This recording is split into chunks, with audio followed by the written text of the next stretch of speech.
Borthakur IS academy প্ৰস্তুতি আৰু অধ্যয়নৰ নিৰ্ভৰযোগ্য ঠিকনা। Hello everyone, welcome to the Hindu analysis for 17 July 2021. Let us begin with the first article today. Bail orders will be sent instantly to jail authorities, Supreme Court. So, for the current practice is simple. Whenever somebody receives a bail, the bail order is posted or sent through post to the respective jail authorities or prison authorities. And also, whenever some prisoner gets an under trial or a prisoner gets a bail from the respective court, the prison authorities always insist on receiving a hard copy, that to the authentic one. They won't accept a Xerox, they won't accept a colored Xerox. They ask for the original bail order from the court itself. Recently we have been aware of this problem where even though the person has been granted bail, they still languish in prison for a day or 2 or 3 or in some cases 4 or 5 days, despite them being granted bail by the judge or court, and that has been communicated to the jail authorities, but nonetheless they won't release the prisoner because they don't have the hard copy of the bail order. Now recently there was a case of people who were languishing in jail for last 10 years and they found to be innocent or their case to be postponed till certain post-COVID thing, and when bail was granted to them, they were put up in jail additional 4 days just because the prison authorities didn't get the letter containing the bail order. The high-profile case was a recent Andhra Pradesh MP was put up in jail, and when he was granted bail by the Supreme Court itself, the state prison authorities again said that they didn't receive the bail order copy. Now, in a bid to stop this process or stop this current practice, the Supreme Court stated that even with the Chief Justice of India himself, that people don't have to wait for days before prison authorities release them. It is just too much. It goes against the every fabric of the Constitution of the fundamental right and personal liberty. Now people and the prison authority shouldn't be insisting people to hand over the authentic hard copy of the bail order, and as a result of this, personal liberties of people is under threat. Now again, they go on into saying that in the age of communication technology, we are still looking at skies for pigeons to communicate the orders. So as a possible solution, the Chief Justice of India announced rolling out of a new scheme called FASTER. FASTER stands for Fast and Secure Transmission of Electronic Records. Remember, court records are public records, right? Until and unless specifically identified otherwise by the courts themselves, majority of the orders of the court are public orders, meaning they have to be put up in public domain. Because of the e-filing system, almost all the orders are being uploaded on court websites. There is a cut-off period where they couldn't do it, but nonetheless, by the end of this year or next year, we'll have almost all the court records on e-court filing or e-filing systems. Currently, any order given by any court is uploaded into their respective high court websites or their respective district court websites. They have their own ecosystem there.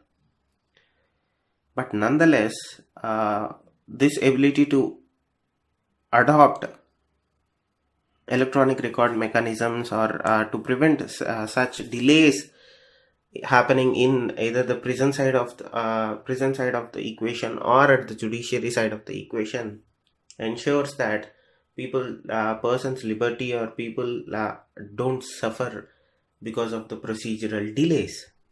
Again, this is a welcome sign. If a convict, whether he is innocent or proven guilty or whatever, when the court grants him a bail, it means that he has to be or they have to be released from the prison. Just because they don't have, the prison authorities didn't receive a court order, a hard copy of the court order, doesn't mean that they should be kept in jail for 3 or 4 additional days. Again, this is a welcome sign from the judiciary. Again, this means that information is more transparent, but this is one aspect of it. Similar solutions are to be found for many more problems that plague the current judiciary system of India. But nonetheless, a welcome sign. So moving on to the next article, over 10,000 jihadis crossed in from Pak, Afghan president. Now, the current scenario in Afghanistan is well aware. We have discussed extensively in the past what is the ground situation in Afghanistan is.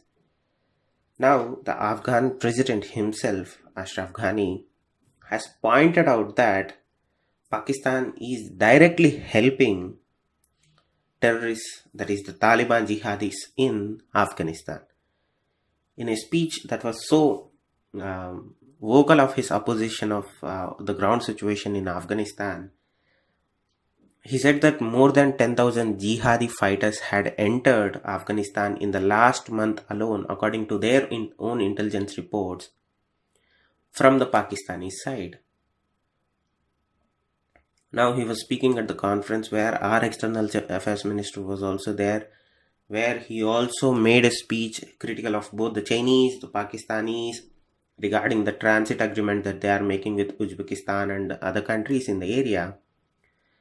And again, security, regional security has been at the forefront of this meet, where they met and discussed the Afghan issue, the transit issue, and many other issues relating to the regional security and regional economic cooperation aspect of it. But nonetheless, coming from the Afghan president himself, and he actually directly accused Pakistani government of not being able to rein in the Taliban, and also by allowing Taliban to carry out attacks indiscriminate against both civilian and military, civilian population and military personnel in Afghanistan. Recently, we heard the Afghan Prime Minister, Afghan Vice President himself coming out and saying that the Pakistani Air Force directly threatened Afghan security forces that if they carry out any operations against the Taliban near the border areas bordering Pakistan, the Taliban would get air support from Pakistan Air Force. Nonetheless, that is speculative, but coming from that highest level of office, the Afghan Vice President, who has been known to being very honest and critical. Remember, he was I think there were 4 attempts on his life. There were 4 assassination attempts on his life. The Afghan Vice President, because of his stand against Taliban and stand against Pakistan and any other terror forces in that region. But nonetheless, Afghanistan is currently going through a turmoil, but if anything, if the history is to be believed or to go by something, it will soon reach a point of stability, right? Because territory, to give you a little bit of specifics, Taliban control the rural aspects of Afghanistan. Rural aspects of the Afghanistan are sparsely populated. So when you say that Taliban control 85% of the territory, it doesn't translate into much. The real centers are the urban centers currently controlled by the government of Afghanistan. What Taliban has been doing is they are encircling these urban centers to cut off their supply routes and to break the morale of security forces. But to their credit, Afghan defense and security forces, Afghan special forces, Afghan Air Force, despite taking huge losses, are continuing to hold off these advancing Taliban forces from capturing those urban cities. Urban cities in Afghanistan are highly populated. This is where majority of the population live, and these are controlled by Afghan government. Afghan rural area is controlled by Taliban, which are sparsely populated. That's why you see that huge number, because they don't face much resistance in that areas because of the supply issues or whatever it may. But as far as the urban areas are concerned, Afghanistan is still in the control of Afghan government. So that is one thing you have to be very clear. So it's like a psyop thing that they do when they say we control 80 or 85%. It doesn't translate into much of real power, because there aren't any people to control there. So moving on to the next article, over 86% of breakthrough infections are caused by Delta variant. Now, what is breakthrough infection? A breakthrough infection is a simple case of illness in which a vaccinated individual becomes sick from the same illness that the vaccine is meant to prevent. Now, let us say a person is suffering from, why don't we take the example of COVID? Everybody is getting vaccinated against COVID-19. But if the person who received both of his doses ends up getting COVID-19 or contracting COVID-19 virus, then that infection is said to be a breakthrough virus. The idea behind that concept is you have received both of your vaccines to prevent COVID-19 attacking you. But at the end of the day, you end up getting COVID-19. So that is what we call breakthrough infections. Meaning you are vaccinated to prevent an illness and the same illness gets infected to you. That is what breakthrough infection means.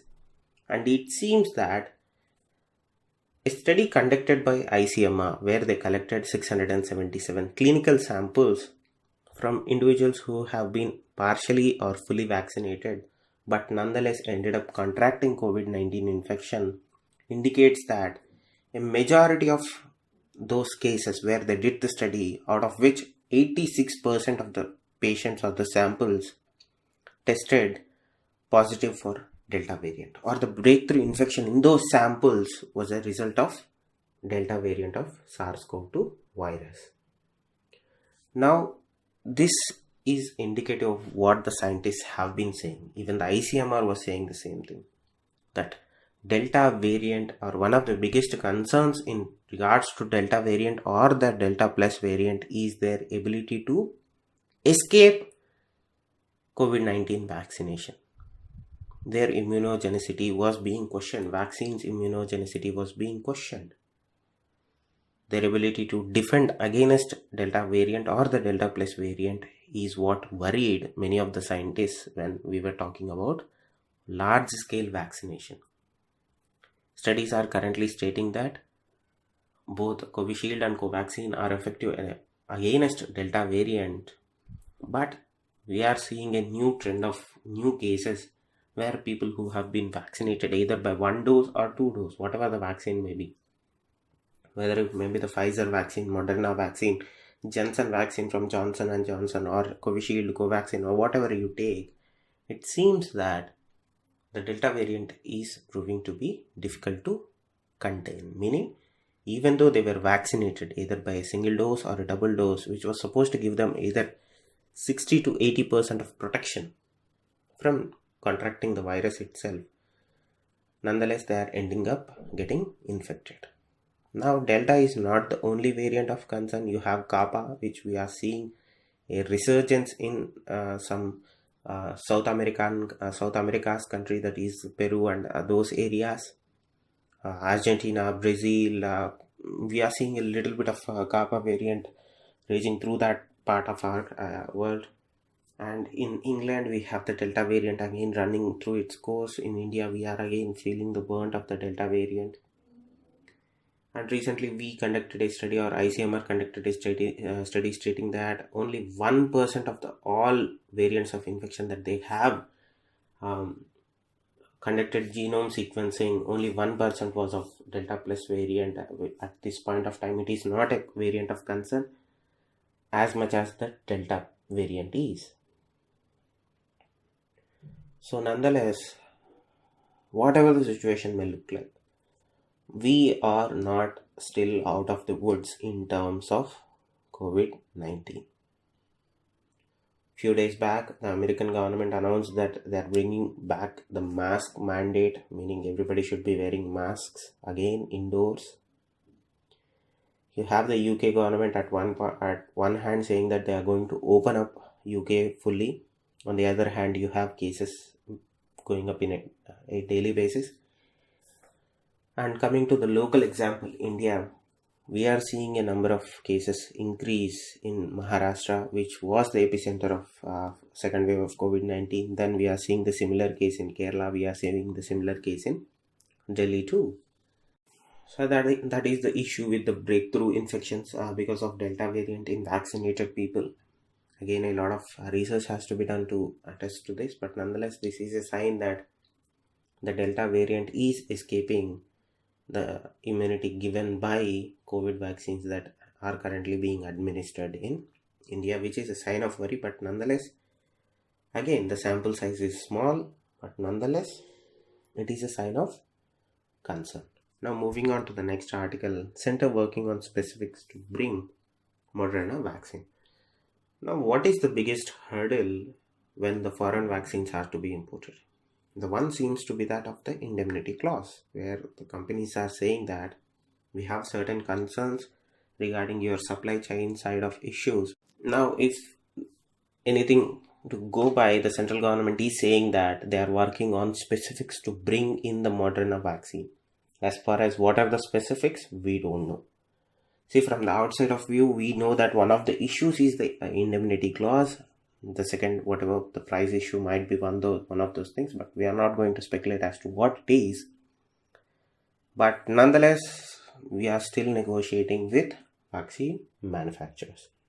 Remember, we have 3 vaccines in our basket right now. The Moderna, nothing of American manufacturers. We have Sputnik, we have Covaxin, we have Covishield.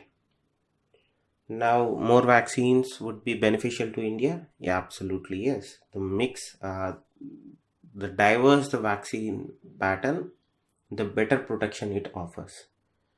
If one vaccine fails to protect people who got administered that vaccine or that particular vaccine against a specific variant, it means that at least the other percent of the populace who got vaccinated with other types of vaccines would be protected against that variant.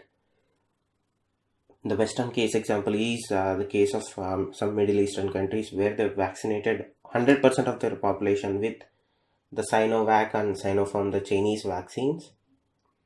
Now they are finding it so hard that the Chinese vaccines could not provide that much of protection against COVID-19. So again, the same Middle Eastern countries are going to American manufacturers and buying those vaccines and administering third dose to their citizens. So that is the risk we run up if we vaccinate people with same vaccine across the board. That is why we need different vaccines, because of the dynamic nature of the virus itself.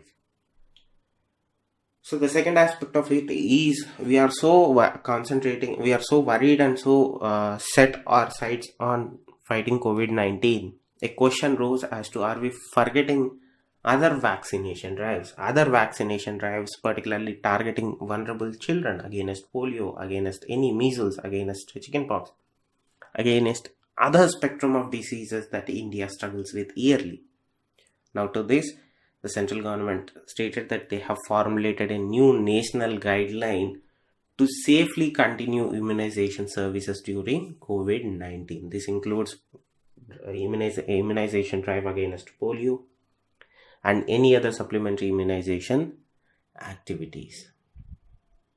Now again, this is a welcome sign, because you have to remember, you cannot concentrate and divert all your resources against one thing and forget about other thing. Remember, prior to COVID, India was suffering from low percentage of vaccination in particularly vulnerable groupings such as children and such, for other diseases also. So we have to concentrate and ensure that children get vaccinated and they don't miss vaccine doses. So again, prompt corrective action is being taken, where task forces are being created at district and state levels to ensure and monitor and supervise children do get vaccines for other conditions and other diseases or other preventable diseases, and also monitor if anybody missed their vaccine, they be administered immediately. Moving on to the next article, Assam budget seeks to control cattle population. So, the Assam budget for 2021 to 2022 fiscal aims to control cattle population through artificial insemination to ensure that up to 90% of the calves born are female and 10% are males.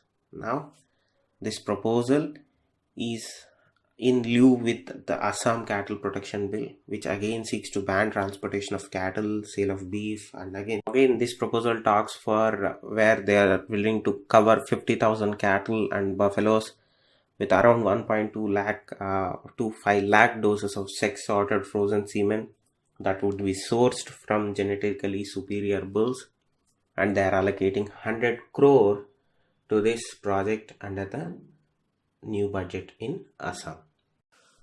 So what is why are we allocating budget to control cattle population? The idea is simple. You need 1 or 2 bulls for breeding programs. Farmers are not using bulls to till the land or carry out any other farm related issues because of access to tractors, access to technology. The need of a male bull has fallen down. And again, bulls, as I said earlier, they are needed for only the breeding program and the breeding aspect of it. Apart from that, they are not needed. Majority of interest from the farmer side or the breeder side lies in having a female cattle in their stable. That is how they generate revenue through milk, through whatever it may be. That is how they generate revenue. Having more bulls doesn't help their or serve their cause. So in order to ensure that this thing doesn't happen, allocating and trying to target specific population control methods or population breeding programs is a positive trend. As I said, bulls are largely relegated in the current modern times to only breeding programs. Remember that. They don't need that many bulls to be in their stables, because for this breeding programs to be financially viable, they need females so that they can have milk production and any other thing that is related to it. So that is this special cattle population control bill. Other states will soon follow similar patterns. If not, some states are already following similar processes. Now moving on to the next article, Russia slams US hasty Afghan pullout. Now Russia on Friday blamed US and NATO troops withdrawal from Afghanistan for the rapid deterioration of situation and security situation in Afghanistan. So essentially Russia is blaming America for the instability in Afghanistan. Now we know that the Taliban insurgents have utilized this momentum of troop withdrawal from Afghanistan to capture many border crossings, either with Iran, either with the Tajiks, with Uzbeks, now with Pakistan. Now they are trying to concentrate their efforts into capturing urban cities, which the government controls and which do matter in which way the war ends, or this fight between Afghan government and Taliban ends, because the urban centers is where the majority of the control is. So Russia is essentially saying that whatever is happening in Afghanistan right now, the sole blame lies in the hand of Americans, that is US. Now Russia has hosted Taliban representatives in Moscow last week. At the same time, our external affairs minister was there, while Taliban was meeting with their respective representatives in Russia. Our external affairs minister was meeting his counterpart in Moscow. We don't know whether Indian External Affairs Minister met the Taliban representatives or not, because nobody is saying anything, and it is highly speculative to do that also. And Taliban, see, at the same time Americans were engaging with the Taliban, Russia was also engaging with Taliban representatives, albeit much earlier, since the war on terror was announced by the Americans. A few years into the war itself, Russia was engaging with Taliban to come to a certain political solution on their own side. Whether the deal, see, Trump announced the deal between Taliban and American government. Much before that, Russians were engaging with Taliban. They were trying to have a presence in Afghanistan to ensure that things don't go out of control. Because at the end of the day, remember, the moment insurgency ended in Afghanistan is the moment when insurgency in Kashmir began. So the fear is that people or jihadis who have no work in those regions because of the presence of security troops or whatever might get transplanted into other regions. That is the biggest worry that we are concerned now. So again, Russia is blaming America for the current situation in Afghanistan, and is putting sole blame on US for the hasty pullout of its troops, despite knowing the current reality or ground situation in Afghanistan. Moving on to the next article, China starts long-awaited carbon trading scheme. The scheme was unveiled because China is the world's biggest carbon emitter. And again, they are trying to seek the control or the reins of the climate change narrative from the hands of UN and Western countries. Now, China has been reluctant to bring in a carbon trading scheme for all these years because they felt that it goes against their developmental model, and it tries to rein in their developmental or growth model that they have adopted of high industrialization and high manufacturing capacities. Because any chance of reining in carbon emissions from their side would essentially mean that of them closing down factories in their country.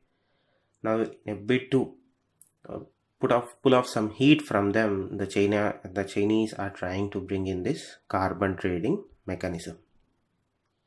Now, this would essentially mean that to meet the environmental targets that they have set for themselves and to reach peak emissions by 2030, they are bringing in this scheme.